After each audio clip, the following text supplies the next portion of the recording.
નમસ્કાર વિદ્યાર્થી મિત્રો, હું ડાભી ગોવિંદ. તો આપણે આગળના ભાગની અંદર ચર્ચા કરી રહ્યા હતા કે કોષ કેન્દ્રના પ્રકાર, એટલે કે આદિકોષ કેન્દ્રીય કોષો અને સુકોષ કેન્દ્રીય કોષો, જેના વિશેની આપણે ચર્ચા કરી ગયા છે.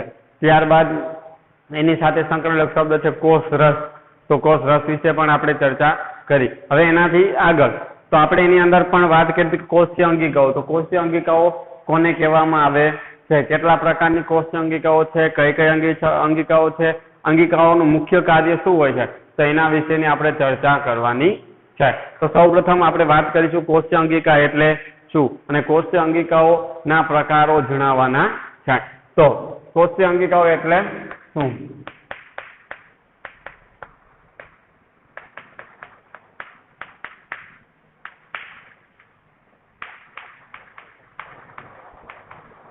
એટલે શું તેના પ્રકારો જણાવો. તો કોષીય અંગિકાઓ કેટલા પ્રકારની છે, કયા કયા પ્રકારની હોય છે, એની આપણે વાત કરવી છે. સૌપ્રથમ આપણે વાત કરશું કોષીય અંગિકા એટલે શું, કોને કોષીય અંગિકા કહેવામાં આવે છે. તો જો કોષીય અંગિકાઓ આપણે આગળ પણ વાત કરી કે પટલીય અંગિકાઓ છે એ સુકોષ કેન્દ્રીય કોષો હોય, તો સુકોષ કેન્દ્રીય કોષોની અંદર પટલીય અંગિકાઓ હાજર હોય છે.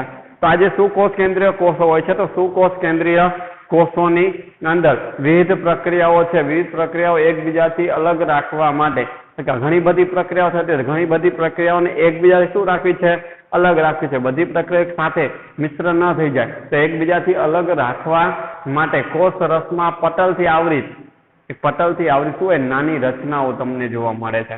અને આ જે નાની રચનાઓ તમને જોવા મળે છે તો આ રચનાઓને શું કહેવામાં આવે છે, કોષીય અંગિકાઓ કહેવામાં આવતું હોય છે. ખાસ કરીને યાદ રાખજો, સુકોષ કેન્દ્રીય કોષો હોય છે તેની અંદર વિવિધ પ્રકારની પ્રક્રિયાઓને એકબીજાથી અલગ રાખવા માટે કોષ રસની અંદર શું કરવામાં આવે છે, એક પટલથી આવરિત રચનાઓ તમને જોવા મળે છે. અને પટલથી આવરિત જે રચનાઓ હોય છે આવી રચનાને કોષીય અંગિકાઓ તરીકે ઓળખવામાં આવે છે. તો સુકોષ કેન્દ્રીય કોષો વિવિધ પ્રક્રિયાઓને એકબીજાથી અલગ રાખવા માટે ખાસ કરીને યાદ રાખજો કે સુકોષ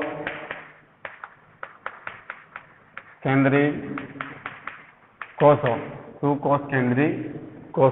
શું કરે છે કે સુકોષ કેન્દ્રીય કોષો વિવિધ કાર્યો અથવા તો વિવિધ જે પ્રવૃત્તિઓ છે તેની અંદર ઘણી બધી પ્રક્રિયાઓ થતી હોય. તો સુકોષ કેન્દ્રીય કોષો વિવિધ પ્રક્રિયાઓને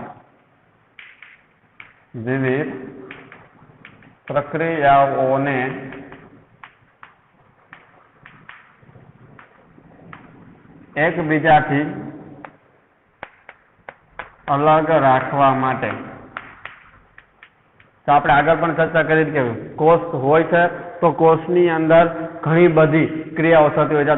દરેક ક્રિયાઓને એકબીજાથી શું કરવી છે, અલગ રાખવી છે. અને અલગ રાખવા માટે કોષ રસમાં પટલથી આવરિત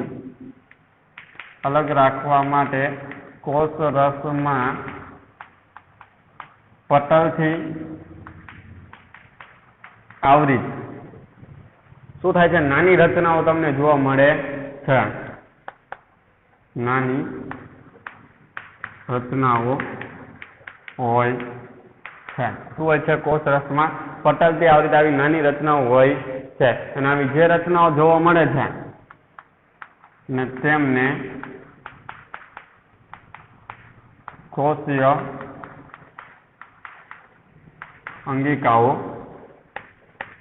કહે છે.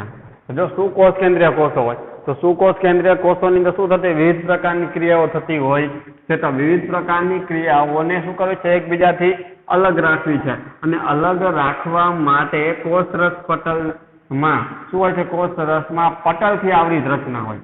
શું હોય છે, એના ઉપર એક પડ લાગેલું હોય, એક આવરણ હોય. તો આવા પટલથી આવરિત એક નાની રચનાઓ તમને જોવા મળે છે. અને આ જે નાની રચનાઓ જોવા મળે છે આ રચનાઓને શું કહેવામાં આવે છે, કોષીય અંગિકાઓ તરીકે ઓળખવામાં આવે છે.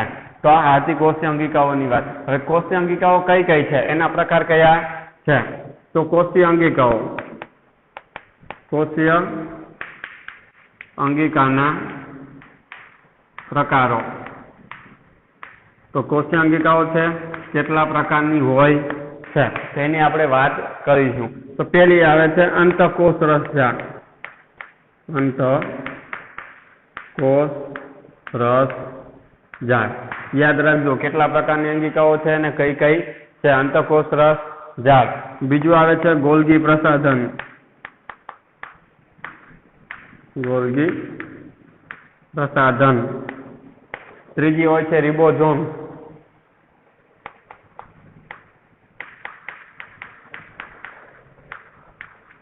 ચોથી હોય છે લાઇસોઝોમ.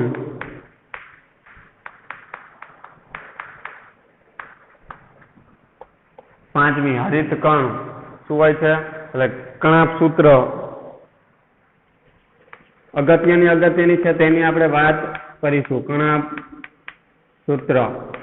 છઠ્ઠી છે તમને આપવામાં આવી છે રંજક કણ.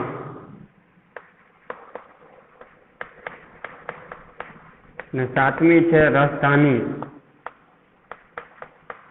આવી તો ઘણી બધી અંગિકાઓ જોવા મળતી હોય છે. લાઇસોઝોમ છે, રિબોઝોમ છે, આવી ઘણી બધી અંગિકાઓ તમને આની અંદર જોવા મળતી હોય છે. પણ આપણે જે અભ્યાસ કરવાની છે એમાંની આ અમુક અંગિકાઓ તમને અહીં આપવામાં આવેલી છે. તો અંતઃકોષ રસ ઝાડ છે, ગોલ્ગી પ્રસાધન, રિબોઝોમ, લાઇસોઝોમ, કણાપસૂત્ર, રંજક કણ, રસધાની. તો આવી અંગિકાઓનો આપણે અહીંયા શું કરવાનો છે? અભ્યાસ કરવાનો છે. અને એમાંની જે પહેલી જ અંગિકા છે અંતઃકોષ રસ ઝાડ, જેની આપણે ચર્ચા અત્યારે અહીંયા કરીશું કે અંતઃકોષ રસ ઝાડ છે એ કોને કહેવામાં આવે છે અને એ કેવી રીતના કાર્ય કરે છે એની આપણે વાત કરવી છે. તો સૌ પ્રથમ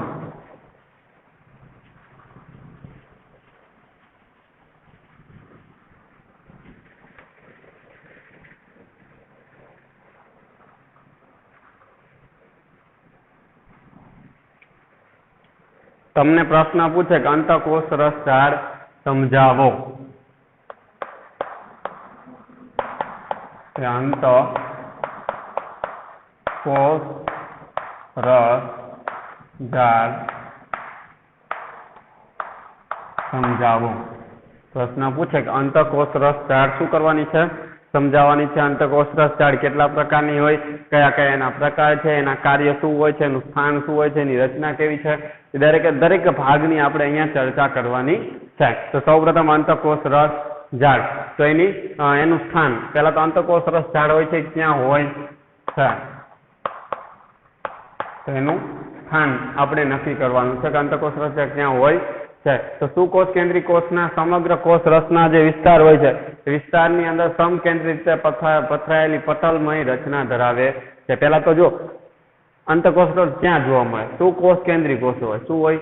સુકોષ કેન્દ્રી કોષો. ના સુકોષ કેન્દ્રી કોષના સમગ્ર વિસ્તાર, સમગ્ર કોષ રસ હોય છે. તો એ કોષ રસના સમગ્ર વિસ્તારમાં પથરાયેલી સુવ્યવસ્થિત તથા સુકેન્દ્રિત રીતે ગોઠવાયેલી એક પટલમય રચના હોય છે. એટલે કે સુકોષ કેન્દ્રી કોષના સુકોષ કેન્દ્રી કોષના સમગ્ર કોષ રસના સુકોષ કેન્દ્રી કોષના સમગ્ર કોષ રસના વિસ્તારમાં સમકેન્દ્રિત એટલે સરખી રીતે શું હોય? સમકેન્દ્રિત રીતે પથરાયેલી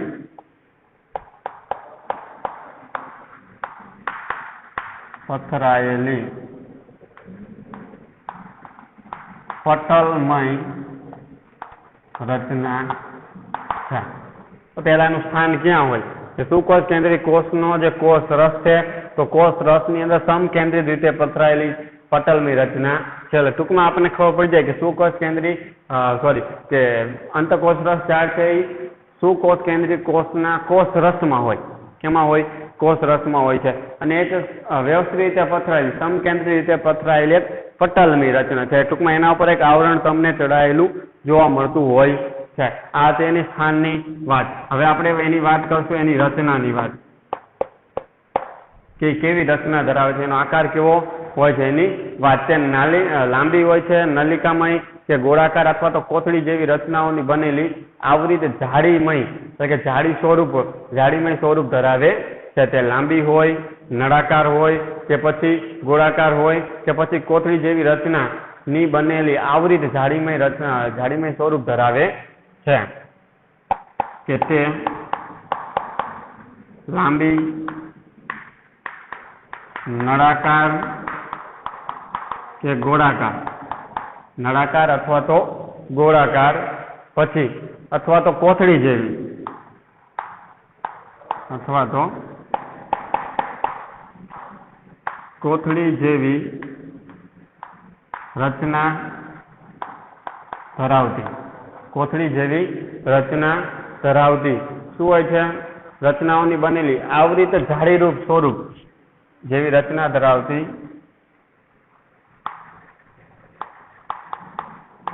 આવૃત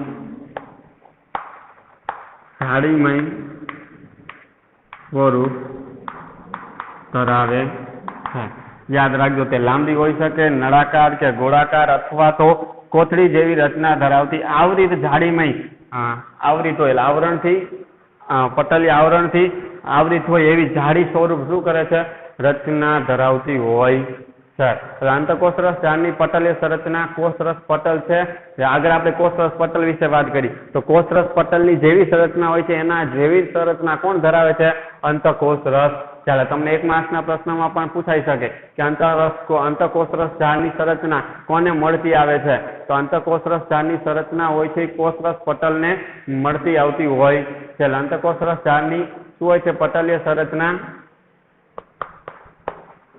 કે અંતઃકોષરસ ઝાડની પટલીય સંરચના કોષરસ પટલને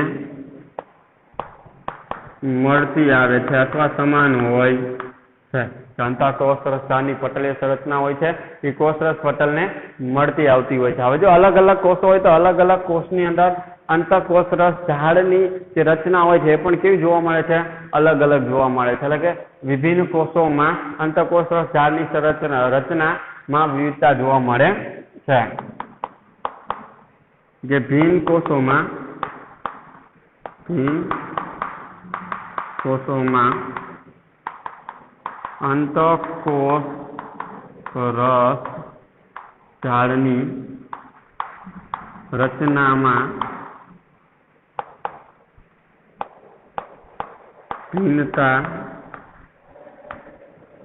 જોવા મળે છે ટૂંકમાં અલગ અલગ કોષો હોય તો અલગ અલગ કોષોની અંદર અંતઃકોષરસ ઝાડની રચના છે એ કેવી હોય અલગ અલગ હોય છે લાંબી હોઈ શકે નળાકાર કે ગોળાકાર અથવા તો કોથળી જેવી પટલીય રચના ધરાવતું હોઈ શકે છે તે હંમેશા જાળીરૂપ તંત્રમય રચનાનું નિર્માણ કરે છે પરંતુ એનું જે રચના હોય છે જાળીમય હોય અહીં આગળ જો આપણે વાત કરી કે કોના જેવી જાળીમય સ્વરૂપ ધરાવે એટલે તે હંમેશા શું હોય છે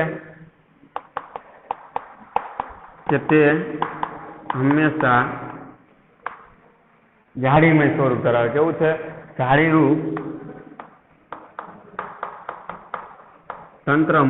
જાળીરૂપ તંત્રમય રચનાનું શું કરે છે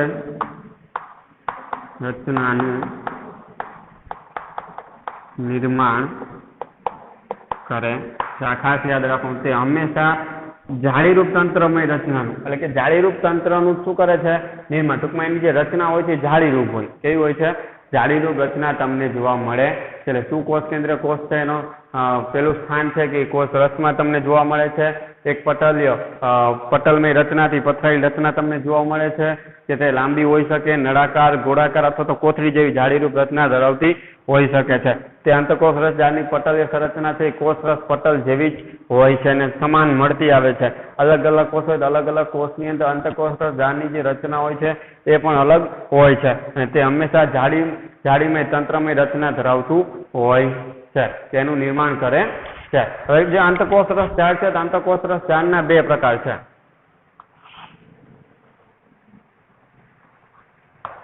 કે અંતઃકોષરસ ઝાડના પ્રકાર તો અંતઃકોષરસ ઝાડ છે બે પ્રકારમાં વિભાજિત કરવામાં આવતી હોય છે અંતઃકોષરસ ઝાડ છે બે પ્રકાર ધરાવે છે એમાં જે પહેલો જ પ્રકાર છે જેને આપણે કહેતા ખરબચડી અથવા તો કણિકામય ખરબચડી અથવા તો કણિકામય અંતઃકોષરસ જાળ. ત્યારે બીજી આવે લીસી. શું કહેતા હોય? લીસી અંતઃકોષરસ જાળ. લીસી અંતઃકોષરસ જાળ અથવા તો કોષરસ જાળ અથવા તો અંતઃકોષરસ જાળ તરીકે આપણે એને ઓળખી શકીએ. જે ટૂંકમાં રફલી હોય, આ બે સ્મૂથ હોય, લીસી હોય, આ રફ હોય, આ સ્મૂથ હોય છે. જેને આપણે કેવું હોય તો RER એટલે કે રફ એન્ડોપ્લાસ્ટિક રેક્ટિક્યુલમ અને સ્મૂથ એન્ડોપ્લાસ્મિક શું કહેવાય? રેક્ટિક્યુલમ કહેવામાં આવે છે. પણ આપણે અંગ્રેજી નામની કોઈ જરૂરિયાત હોય નહીં. તો સૌપ્રથમ આ ખરબચડી છે, તેના વિશે આપણે વાત કરીશું. ખરબચડી કણિકામય અંતઃકોષરસ જાળ છે એ કેવી હોય છે? તો તેની સપાટી પર રિબોઝોમ્સ આવેલા. જો ખરબચડી સપાટી હોય, આના પર શું આવેલા હોય છે? કે તેની સપાટી પર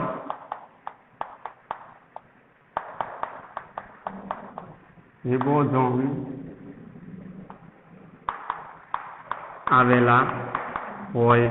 જો અગત્યનું છે રિબોઝોમ, આ ખાસ કરીને યાદ રાખવાનું છે કે તેની સપાટી પર શું આવેલું હોય છે?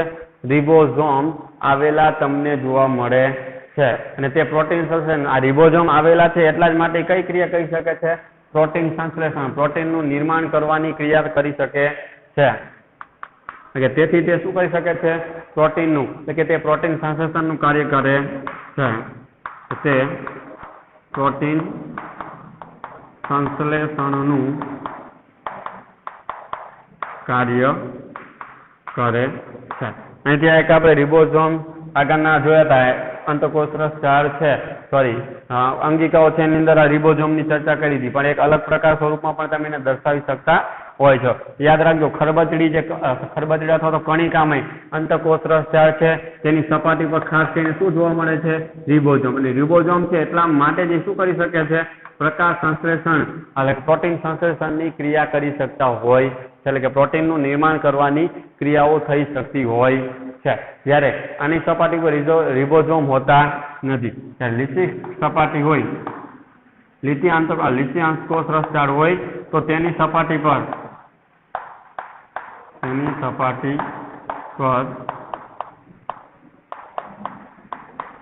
રિબોઝોમ હોતા નથી. એટલે કે રિબોઝોમની શું હોય છે? ગેરહાજરી હોય છે. અને એની અંદર રિબોઝોમ હાજર નથી હોતા એટલા જ માટે તે લિપિડ અને સ્ટીરોઇડ સંશ્લેષણ કરવામાં મદદરૂપ થાય છે. અને એટલા જ માટે તે શેનું સંશ્લેષણ કરી શકે છે? તે લિપિડ અને સ્ટીરોઇડનું સંશ્લેષણ કરવામાં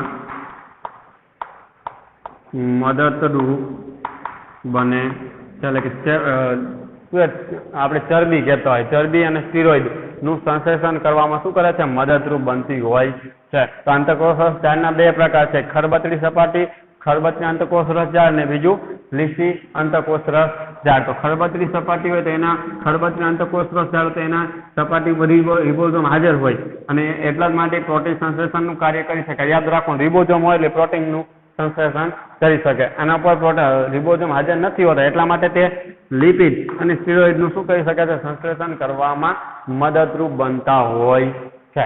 તો આ હતા એના પ્રકારની વાત. હવે એના કાર્યો છે. તો આ કાર્યો ખૂબ જ અગત્યના હોય છે. કે અંતઃકોષરસ જાળ છે એનું કાર્ય શું હોય છે? તો અંતઃકોષરસ જાળના કાર્યો કે કયા કયા કાર્યો તે કરે છે તેની વાત આપણે કરવી છે. તો અંતઃકોષરસ જાળનું સૌથી અગત્યનું સૌથી પ્રથમ કાર્ય શું થાય? કે તે કોષ કેન્દ્ર અને કોષ રસ વચ્ચે વિવિધ પ્રદેશોના દ્રવ્યના વહન માટે અંતઃકોષરસ જાળ વહન માર્ગ તરીકે કાર્ય કરે છે. સામાન્ય રીતે આપણે સમજી લો કે આવી રીતના કોઈ પણ કોષ હોય, આ એનું કોષ કેન્દ્ર છે અને આ શું છે? એનો કોષ રસ. તો અહીંયા આ જે ભાગ છે, અહીંયા તમને શું જોવા મળતું હોય? આવી રીતના કોઈ અંગિકા જોવા મળે છે. તો અંગિકા શું કરે છે? કોષ રસ અને જે કોષ કેન્દ્ર છે, તો કોષ રસ અને કોષ કેન્દ્ર વચ્ચે જે કાંઈ પણ દ્રવ્યો હોય છે, કોઈ પણ દ્રવ્ય હોય છે, તો કોઈ પણ દ્રવ્યનો વહનનો માર્ગ કોણ પૂરો પાડે છે? એ અંગિકા પૂરી પાડતી હોય છે. એટલે અહીંયા અંગિકા છે. શું છે? અંગિકા. અંગિકા શું કરે છે? કોષ રસ અને કોષ કેન્દ્ર વચ્ચેનો માર્ગ પૂરો પાડે.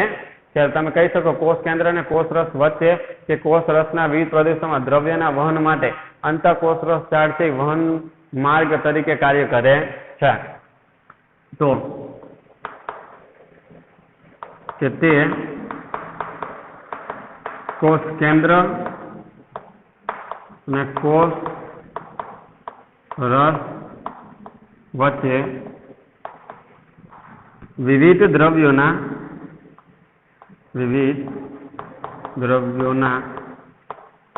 વહન માટેનો માર્ગ પૂરો પાડે છે. કે તે કોષ કેન્દ્ર અને કોષ રસ વચ્ચે કે આ કોષ કેન્દ્ર છે અને આ કોષ રસ આ બંને વચ્ચે જે કંઈ પણ દ્રવ્યનું વહન થતું હોય તો એ દ્રવ્યના વહન માટે શું કરે છે? માર્ગ પૂરો પાડે છે. ટૂંકમાં એનું વહન કરવામાં શું કરે છે? એને મદદરૂપ થતા હોય છે. હવે બીજું છે કોષના અગત્યના કાર્ય માટે આવશ્યક પ્રોટીન અને લિપિડનું નિર્માણ કરે છે. બીજું અંતઃકોષ રસ ઝાડનું કાર્ય આપણે જોયું. અહીં જો રિબોઝોમ છે તો એ પ્રોટીનનું નિર્માણ કરી શકે છે. અંતઃકોષ રસ ઝાડ છે તો એ લિપિડનું નિર્માણ કરી શકે છે. પ્રોટીન અને લિપિડનું નિર્માણ કરવા માટે પણ શું હોય છે? તે અગત્યના હોય છે. એટલે કહી શકાય કોષના અગત્યના કાર્ય તરીકે કે કોષમાં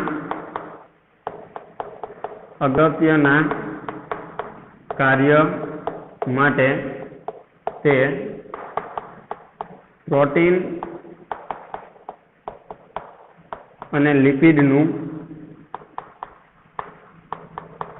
નિર્માણ કરે છે.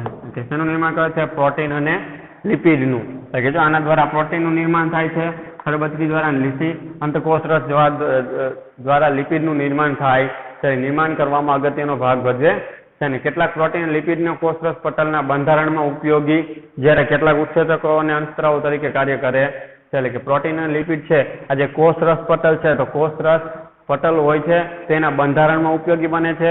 એ સિવાય ઘણા બધા પ્રોટીન ના ઉત્સેચકો તરીકે પણ કાર્ય કરતા હોય છે તે બંધારણમાં, અને જ્યારે કેટલાક ઉત્સેચક અને અંતસ્ત્રાવ તરીકે કાર્ય કરે છે.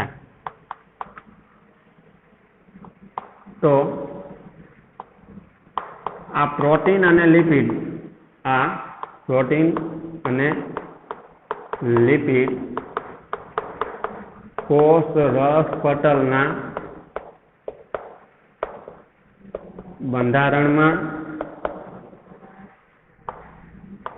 અને કેટલાક પ્રમાણમાં ઉત્સેચકો અને અંતસ્ત્રાવો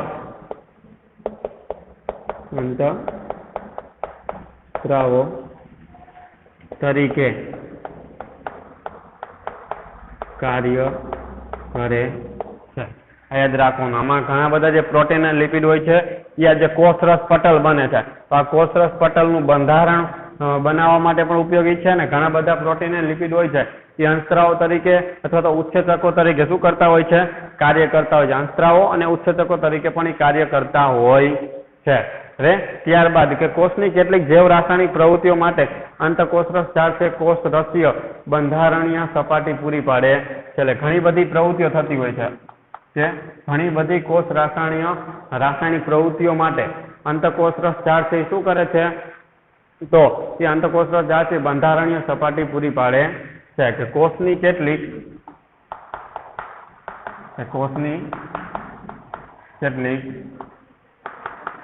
જૈવ રાસાયણિક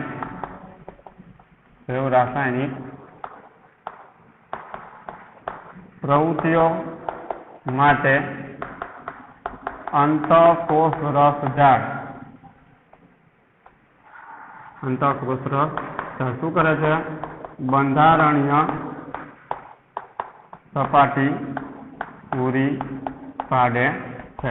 આ ખાસ કરીને યાદ રાખવાનું કોષની અંદર જો ઘણી બધી રાસાયણિક પ્રક્રિયા થતી હોય, જેવ રાસાયણિક પ્રક્રિયાઓ થતી હોય તો આ રાસાયણિક પ્રક્રિયાઓ માટે અંતઃકોષ રસ ઝાડ છે એ શું કરે છે? બંધારણીય સપાટી, ટૂંકમાં એને સપાટી, બંધારણ સ્વરૂપમાં સપાટી શું કરે છે? એને પૂરી પાડે છે, એટલે કે બંધારણીય સપાટી પૂરી પાડતી હોય છે. આ પણ એક અગત્યની બાબત છે. ત્યારબાદ પૃષ્ઠવંશી પ્રાણીઓ એટલે કે પૂંછડી વાળા, ટૂંકમાં જે પ્રાણીઓ હોય છે તો પૃષ્ઠવંશી પ્રાણીઓના યકૃત કોષમાં લીસી અંતઃકોષ રસ ઝાડ ઘણા જે વિષારી દ્રવ્યો, ટૂંકમાં જે ઝેરી દ્રવ્યો હોય છે એ ઝેરી દ્રવ્યોનું શું કરે છે? દવાઓ બનાવવા, એટલે કે દવાઓને બિનવિષારક બનાવવામાં, એટલે કે જે કંઈ પણ ઝેરી દવાઓ છે એને બિનઝેરી બનાવવામાં શું બને છે? ઉપયોગી બને છે.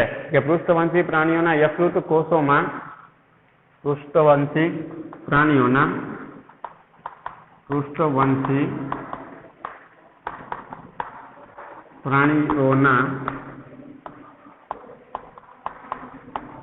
યકૃત કોષોમાં અથવા તો યકૃતમાં, યકૃત જે કોષો હોય છે તો યકૃત કોષોમાં લીસી અંતઃકોષ રસ ઝાડ, જો પૃષ્ઠવંશી પ્રાણીઓના યકૃત કોષોમાં લીસી અંતઃકોષ રસ ઝાડ, અંતઃકોષ રસ ઝાડ શું કરે છે? જો પૃષ્ઠવંશી પ્રાણી હોય તો પૃષ્ઠવંશી પ્રાણીઓના જે યકૃત હોય તો યકૃતની અંદર રહેલા જે કોષો હોય છે તો યકૃતની અંદર રહેલા કોષોની અંદર જે લીસી અંતઃકોષ રસ ઝાડ છે તો લીસી અંતઃકોષ રસ ઝાડ છે એ શું કરે છે? ઘણા બધા જે વિષારી દ્રવ્યો હોય છે, ઘણા બધા વિષારી દ્રવ્યો અને દવાઓને અંતઃકોષ રસ ઝાડ ઘણા વિષારી દ્રવ્યો અને દવાઓને બિનવિષારક શું કરે છે? બિનવિષારક. જો ટૂંકમાં જે ઝેરી દ્રવ્યો હોય છે, આ ઝેરી દ્રવ્યો છે, ઝેરી દવાઓ છે એને બિનવિષારક બનાવે. શું બનાવે છે? બિનવિષારક બનાવવામાં